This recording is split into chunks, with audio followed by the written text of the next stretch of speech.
Assalamualaikum warahmatullahi wabarakatuh. Perkenalkan, nama saya Linta Amalia dengan NPM 2308260232. Di sini saya ingin membahas mengenai blok endokrin dan metabolisme yang berjudul kontrasepsi atau KB.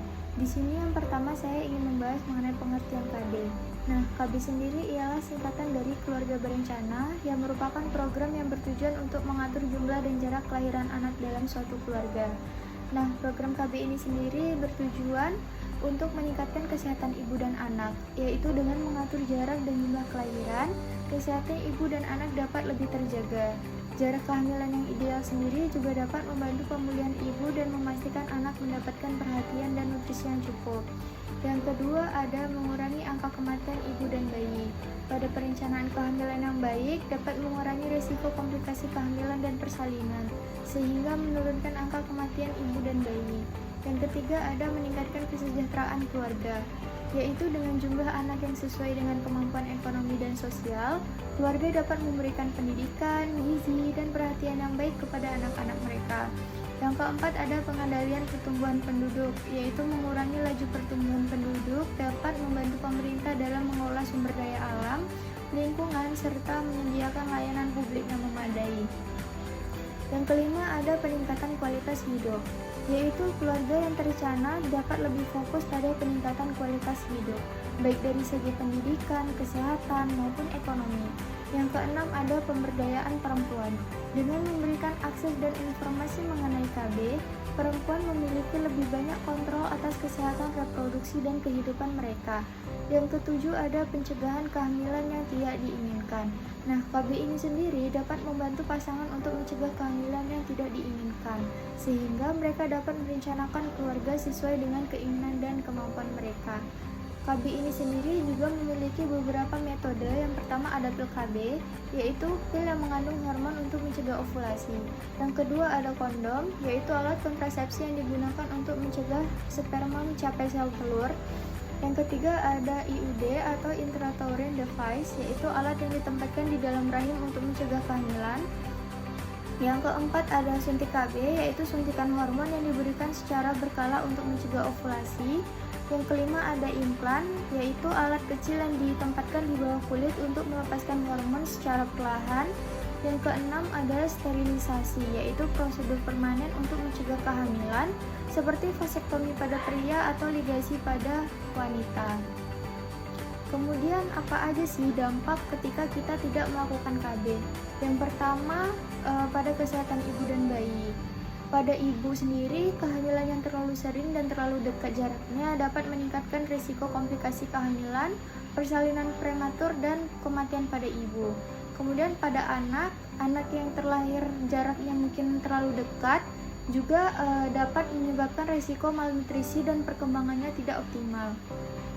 Yang kedua ada angka kematian ibu yang bayi terlalu tinggi, kemudian ada ekonomi keluarga yang dapat berkurang kualitasnya. Kemudian yang keempat ada pertumbuhan penduduk yang terlalu padat.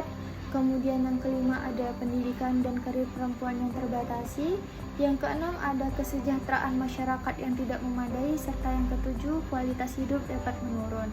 Kemudian apa aja sih efek samping ketika kita mengonsumsi KB?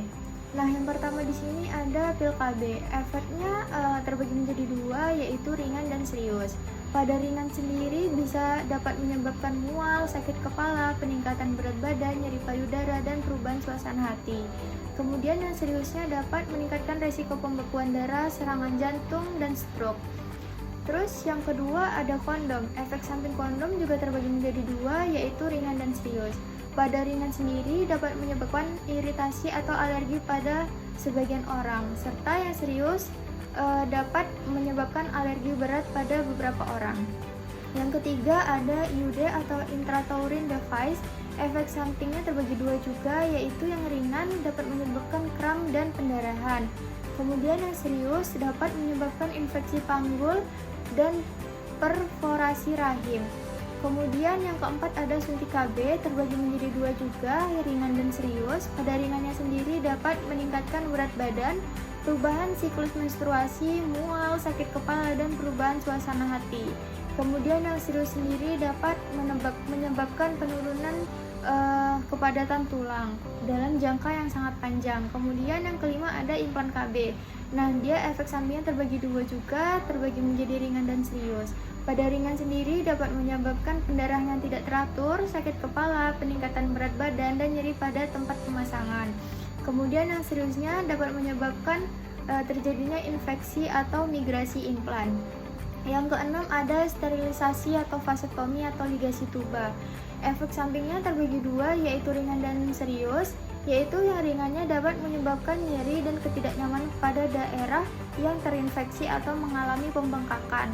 Kemudian yang serius yaitu berupa komplikasi, tapi ini biasanya jarang terjadi.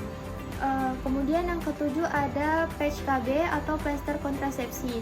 Efek sampingnya juga terbagi dua, ringan dan serius. Pada yang ringan itu dapat menyebabkan iritasi kulit, mual, sakit kepala, dan nyeri payudara.